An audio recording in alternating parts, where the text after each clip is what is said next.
Spoštovani gledalci, spoštovane gledalke. Teden, ki je za nami, je bil vroč kot že dolgo ne. Klimatologi pravijo, da bo v bodoče vročih obdobij še več in z njimi številne vremenske nevšečnosti. K temu je prispevalo naše nevestno obnašanje do narave, pa še marsikaj. Kakorkoli, smo že v drugi polovici avgusta in poletne zgodbe bo kmalu konec. Smo pa še vedno v obdobju kislih kumaric, a kljub temu smo za nocoj pripravili naslednje novice. Na Dolah pri Litiji zagorela kopa Velikanka. Športno-rekreativni park Ledenica v Trbovljah tik pred odprtjem. Obnova razdelilne postaje Elektro Trbovlje se zaključuje.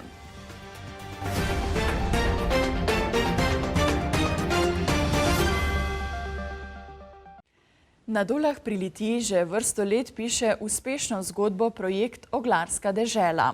Tukaj kuhanje oglja ni nikoli zamrlo in ta tradicija se nadaljuje že več stoletij. Vsako leto zagori več kot 20 kop, kar je presežek tako v slovenskem kot tudi v evropskem prostoru. Ena od oglarskih domačij je domačija Medved, na kateri se zadnje leta trudijo, da postavijo kopo velikih dimenzij. In tako je bilo tudi letos. Postavili so kopo, ki vsebuje dobrih 300 kubičnih metrov lesa in se z njo vpisali med evropske kope rekorderke. Slavnostni prižig je bil v petek, na katerem se je poleg uglednih gostov zbralo več kot 500 ljudi, ki so z navdušenjem pozdravili prižig. Pri ohranjanju oglarjenja pri nas je nepogrešljiv Jože Prah, revirni gozdar in predsednik Združenja oglarjev Slovenije. Na naše vprašanje, kako se počuti potem, ko je kopa zagorela, je povedal. Ja, moram reči, da izredno dobri, fantastični, da tako rečem, sploh ko vidiš te ljudi. Ljudi, ki niso samo domačini, ki poznajo to oglarjenje, temveč so tukaj ljudje, ki so prišli od vse povsod. Včeraj nas je presenetil obisk Francozov, danes Avstrijcev, potem je z nami predsednik Oglarske zveze Evrope. In nedvomno je pika na i, ker nas je pozdravil predsednik Državnega zbora Republike Slovenije. In verjamem, da ko vse te ljudje in vsi ostali, ki dobro mislimo, kot sem rekel, v srcu in damo tem podeželju, je ta kopa nedvomno kraljica za ta dejanja. Poseben gost na prižigu kope Velikanke je bil predsednik Državnega zbora Igor Zorčič, ki je bil nad videnim navdušen. Za našo televizijo pa je povedal. Vtisi so vsekakor povezani s premislekom o človeku, o naravi in o tradiciji. Oglje je s človekom povezano že vse od prazgodovine naprej.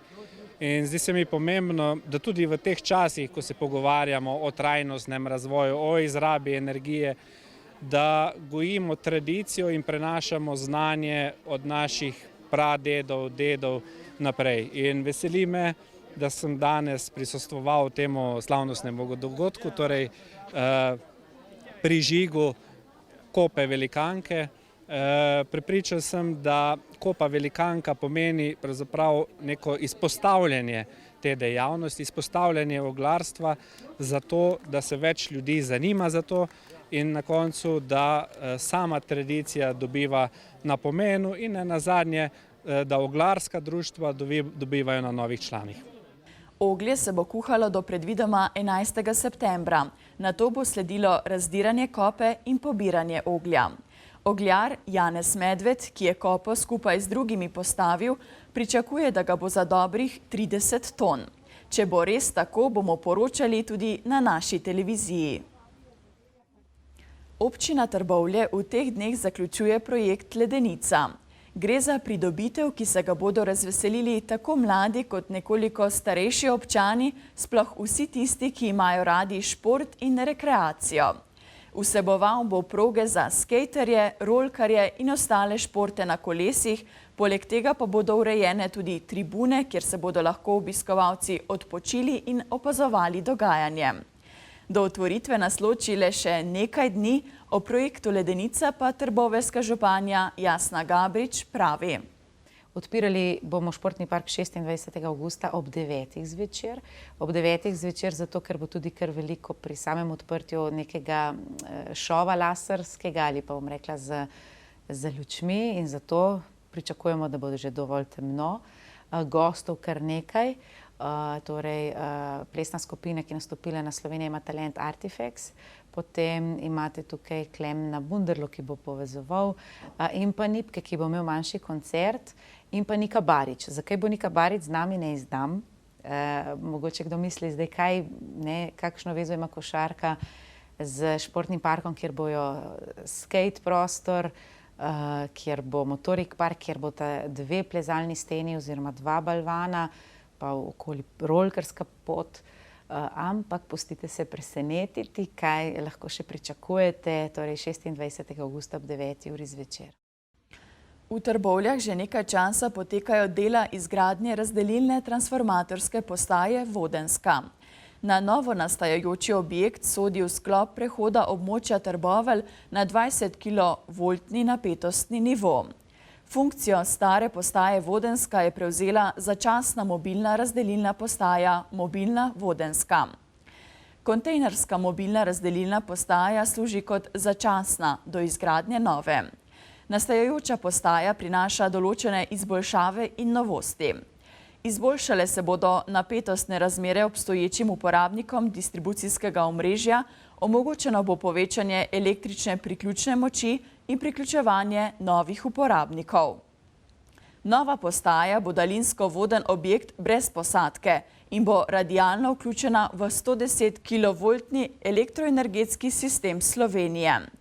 Vključitev bo izvedena iz razdelilne transformatorske postaje Potoška vas z dvosistemskim daljnovodom Vodenska-Potoška vas.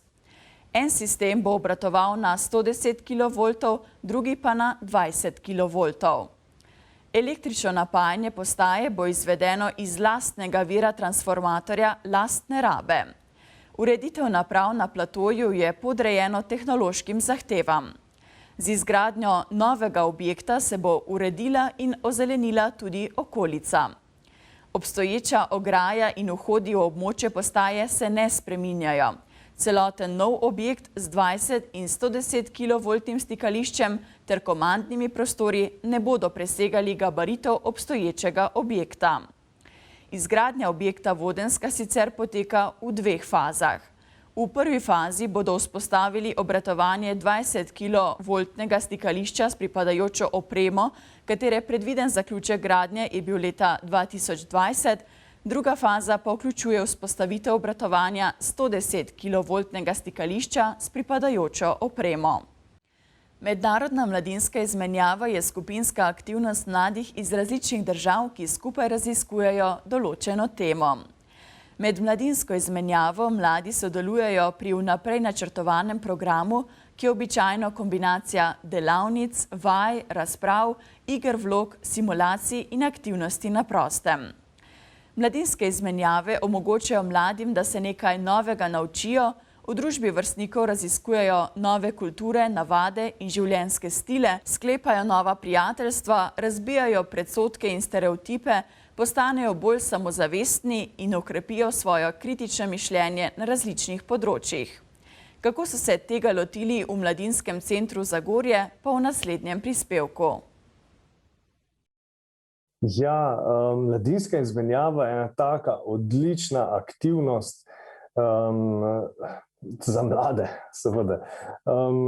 Gre se za to, da se zbere ena skupina mladih iz večjih držav, 5-7 ljudi, s sabo imajo tudi mladinskega vodjo, to je kakšen mladinski delavec iz mladinskega centra ali pa mogoče kak prostovoljc naš, ki ima že izkušnje s tovrstnimi projekti in se potem udeležijo v eni izmed EU držav te izmenjave.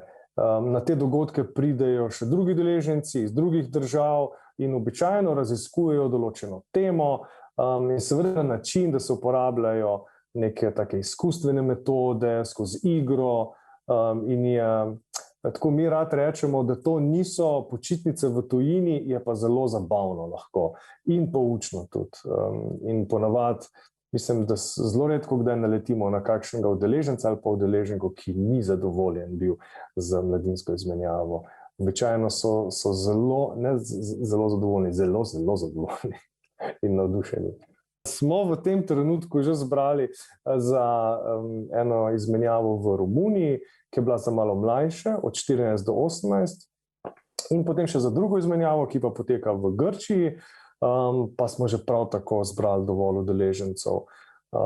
Seveda pa vse tiste, ki mogoče slišijo to informacijo, vabim, da nas spremljajo na naši Facebook strani ali pa drugih socialnih omrežjih, ali pa na naši spletni strani, se pravijo na naše novice, da prejemajo elektronsko pošto in nam sledijo, kdaj se podobna priložnost ponudi. Mladinski center Litija že vsa leta njegovega obstoja v poletnih mesecih, torej v času počitnic, pripravlja zanimive in pestre programe. Tako je bilo tudi letos, ko so se dejavnosti vrstile vse od zaključka šolskega leta. Kot je povedala koordinatorka Tjaša Vidergar, so z obiskom zelo zadovoljni. Vabijo pa še na dogodke, ki bodo potekali do konca tega meseca. Tako kot vsako leto smo tudi letos pripravili bogat počitniški program v Mladinskem centru, namenjen otrokom in mladim. Prve 3 tedne julija smo imeli bogat športen program organiziran, predvsem za otroke. Pojavljali smo se na igriščih po Litiji, obiskali smo tudi nekatere naše krajevne skupnosti v občini, ustavili smo se v Jevnici, bili smo tudi na Pavšniku, bili smo na Vačah, za konec pa bomo obiskali še Savo. To so tudi tisti programi, ki so najbolj obiskani. Programi, kjer nekako združujemo šport in pa druge prostočasne aktivnosti. Tudi naši udeleženci so večinoma stari tam nekje od 10-12 let pa tja do nekih 15-16. Medtem ko starejši prihajajo predvsem na tak ad hoc, mi rečemo, program. Na program, ki sicer ni nekako pripravljen vnaprej. Zelo radi pridejo v naš dnevni center. Ena novost letošnjega poletja je ročni nogomet, tako da se mladi lahko pomerijo tudi v ročnem nogometu. Igramo družabne igre, družimo se v dnevnem centru, tako da vabljeni vsekakor tudi vsi ostali. Tako, za konec avgusta imamo pa pripravljen še en pester teden športnih aktivnosti. Ta se prične 23. avgusta. Kot sem že omenila, zasledili nas boste na Savi, pridružite se nam lahko v torek tudi na igrišču na Rozmanovem trgu, ob četrtkih, letos prvič v parku na stavbah. V sredo se bomo podali še na en pohod. Letos smo z mladimi odkrivali naše okoliške griče. Najdaljšega smo seveda prihranili za konec, tako da se bomo v sredo podali na Geos. Hoje je veliko, tako da opozarjam, hoje je veliko, primerno obuti, z veliko energije pa ne bo problema. Tako da sreda, 25. avgust, zbor ob 8. pred Mladinskim centrom in gremo peš na Geos. Tako, potem pa za konec, pa mogoče še petek, pa bolj umetniško obarvan, se bomo pa zopet dobili na dvorišču pred Mladinskim centrom Litija in skupaj pobarvali dolgočasne bele majice. Tako. Najlažje bomo naredili tako, da vas povabim na našo spletno stran www.mclitija.si, ker za nekatere aktivnosti so prijave zaželjene, za nekatere pa niti niso potrebne. Tako da za recimo izlet na Geos je za mlajše od 12 let obvezna prijava, obvezna tudi neka dovolilnica staršev, za starejše nekje od 15-16 let samo dovolilnica staršev, medtem ko prijava potem ni več potrebna. Čeprav smo že v zadnji četrtini poletja, naj vam misel na prihajajočo jesen ne pokvari izkoristka zadnjih izdihljajev sončnih dni. Nasvidenje do petka.